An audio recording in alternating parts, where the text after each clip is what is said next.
Remember the time that I just came to your house when you didn't come out to your parents before they kicked you out? You remember that time? Of course I remember. I really hope that Francesco Miller makes an appearance. That diva always slays. I really look over to Francesco Miller.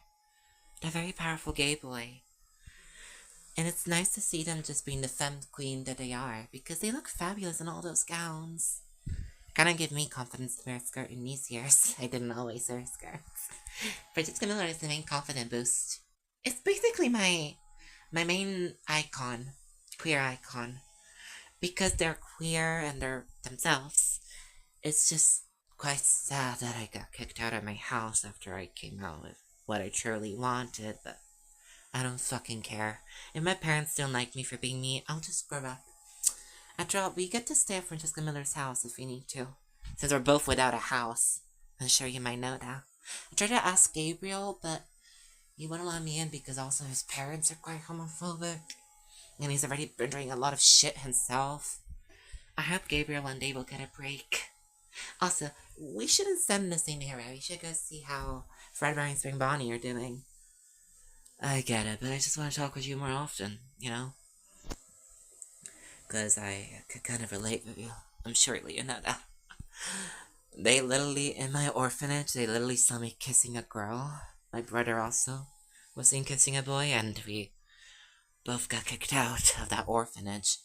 Because the nuns didn't support our way.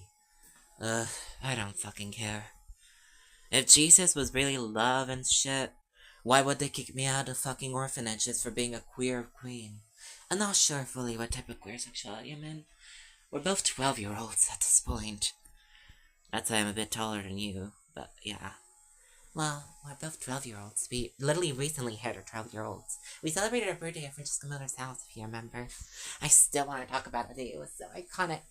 I loved seeing Elizabeth, Michael, all of them. They were all queens. I even loved seeing Terrence in their fabulous gowns. Terrence is an iconic diva, and I hope I get to be besties with them. Because I really look over to those queens. They're very confident, very not giving a damn of what they wear. Specifically Elizabeth. She's a star every time. Every time I talk to Elizabeth, she is the main star. I really adore Elizabeth. Just like I love her wearing her outfits. Elizabeth is a very cute little girl, if I have to be honest. For being another 12-year-old like us, she's a very fierce queen. Also, you're really close right now. You already have someone I'm dating right now. Even though it's weird at a 12-year-old age, but what can you do? But I hope we get to connect more often. I'm not saying we shouldn't. I just you're really close to my face right now, and I see how pretty you are, Cassidy. You're a very pretty girl. Sorry, I'm being too much. I should back a bit away. No, that's okay. I don't mind it. I am a pretty girl. I know that about that for sure. And don't worry, Susie. Enjoy your relationship. I hope we get to have these moments more often, even whenever we grow up. I guess we'll see what the future will bring us to. But also yourself, you're a very pretty girl. Susie, you're a very pretty girl too, you know? I'm sure anyone would feel lucky to be with you. I know it's not very appropriate because we're 12-year-old childs, but fuck that rule. I know, don't worry. It's okay. You don't gotta worry.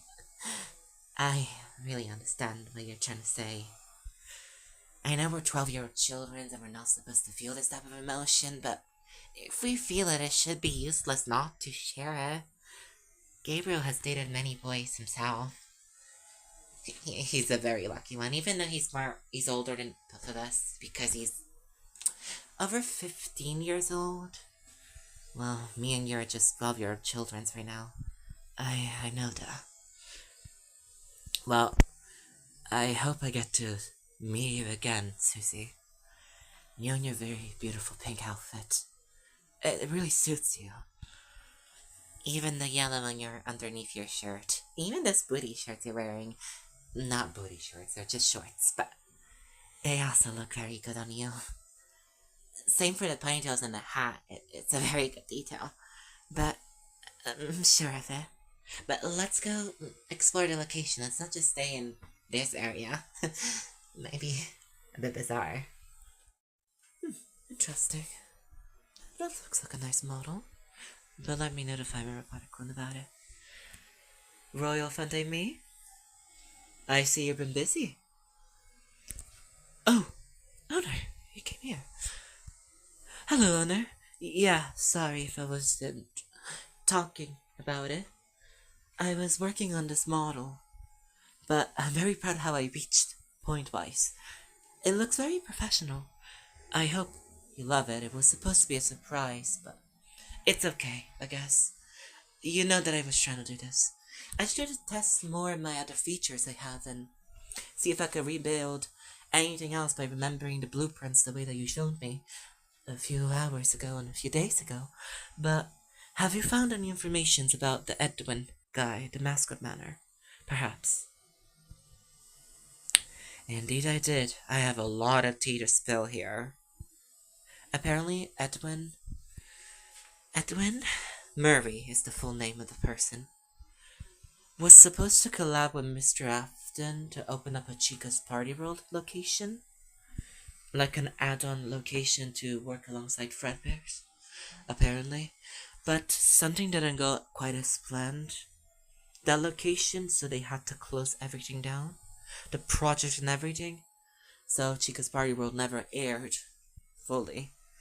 But Edwin was one of the technicians that worked on the suits alongside their wife, Fiona, and from what I noticed, the wife of Edwin Murray died in some sort of a carnival fire. I'm not sure if that's the main reason, but I went to the office of Mr. Afton and tried to find enough information as I can, and I found out that Edwin was an actual person that worked alongside the Fredbear's and Fazbear locations, but when he was building any of his locations, something bad really happened within his suit. Like, he invented a sort of a mimic animatronic called M2, if I understood proper, which the M2 animatronic, or endoskeleton for what I understood, is somewhere trapped in the basement of Fredbear's, locked up for some weird reasons, some odd reasons. But I tried to find if that model was true, and I found the same endoskeleton mimic that the fucking documents were talking about. It was not active, it was disactivated. I found it, but it was not active, it was off, turned off. Like, they captured it and turned it off for some odd reason. I'm not really sure what was that endoskeleton meant to do, but from what I understand, it was meant to mimic things. Like, anything I saw, it was gonna mimic it. Just, the odd reason is that that entire endoskeleton is disactivated in the basement of Fredbear's, which that access is for many employees could go down there, such as myself. But Mr. Afton never told me that that endoskeleton was in a separate room from the other characters that have been made, because there was even a Golden Foxy model. There's even a more costume version of Spring Bonnie, which the name was like some sort of a mohair, golden mohair. I'm not sure, but there was a weird costume that was named the Yellow Bunny. He looked like a literal suit that was sewn, like a mascot suit. That looks like Spring Bonnie, but in a more human-sized and just a costume with no robotic things. I even made sure that it was not a robotic character, and I even removed the suit, and it was empty. It was a literal suit. About a weird version of, you know, Spring Bonnie, but a bit more cartoonish, and really vintage, to say the less. But I saw that model, and it was quite creepy, but at the same time it was interesting to see some costumes down there. There was even a weird elephant costume that was half burnt. Same for a weird crow lady, I'm not sure what the fuck it was. But it was all down the stairs, in the same room where that mimic endoskeleton was, which is a little paper tag saying M2, which I think is a mimic 2. So I think there was like a first version and then this version. But I'm not really sure, to say the least. But it seems very weird that Mr. Afton will hide such a model to all of us. It's just a bit bizarre because that usually doesn't happen. Usually Mr. Afton tells us everything. But when it's about that mimic endoskeleton, there's no other answers apart that it might mimic people and copy them. Because that's kind of the programming, if I understood. But for the rest, I heard that the mascot manor was burnt in a terrible fire in 1764, I think? I am not really sure, but it was something in the 70s, in some century of the 70s, that the mascot manor was closed down and burned to ashes. Like, the main building is not even there to this day. And also, Mr. Afton, from what I understood, he bought that same property. But weirdly, something is not clicking. Something is very off.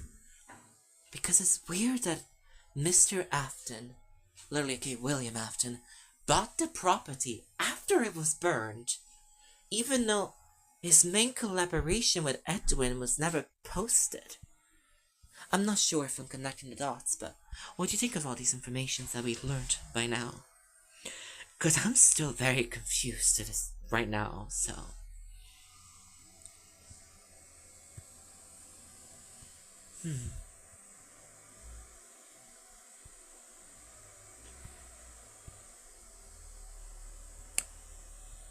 It's interesting to say the least, Honor. But are you sure you're reading that Mr. Afton bought that same property after the place was burned down? Yeah. From what I can see from your facial recognition, you're saying the truth. Well, Honor, then something like this. Does that mean that Mr. Afton is not the actual creator of the Fredbear animatronics? And the Springlock suits I heard of? 'Cause if that's the case, stuff is even more suspicious than we originally thought. So Mr. Afton is hiding this from all of his employees, even you? Do you think he's even hiding that from his children's? Or are the children's aware of it? Have you thought of going to visit them, perhaps? Because all of this news and this information on her, it's not confusing. I'm not saying that. I'm computing what it's saying, what it means, but it's weird, to say the least, that all of this information is being hidden from all of you. You're literally human employees, and you're still having your own main management hiding things from all of you. Like, what the fuck? This is very bizarre, to say the least, Owner. Then there's a bigger picture than we think here. But if Mr. Afton bought that same property that clearly was set ablaze, that means he probably originated a fire or something? It's just a lot of information right now, Owner. But thank you for notifying me anyways, but I think we might have to let one of our robotic clones like us to be added to the Fazbear location so we could get information for you, Owner. So you won't lose your job, and they will just think that we're the suspicious ones because we are the robotic characters. But I don't think they will think of it too much. I hope. But it depends. I think, Owner, we might have to let one of our robotic clone, or maybe this version that is behind me, to work in one of the locations as a security system, but in reality is searching for answers that we're ready of seeking right now. But anyways, Owner, all of this information, let's keep it between me and you right now. And probably there's a new robotic character I'm working on. If you want, Owner, can you help me build it a bit more? Since I'm sure you're way more better at deciding a voice choice. So, I think you might have to help me, Owner. But anyways, let's just think of all this information. If there's anything else you have to share, let me know. And let's continue working on this model behind me. And then we'll see if we want to do something else at the other end of skeleton that I found recently. But we'll see about that, I guess.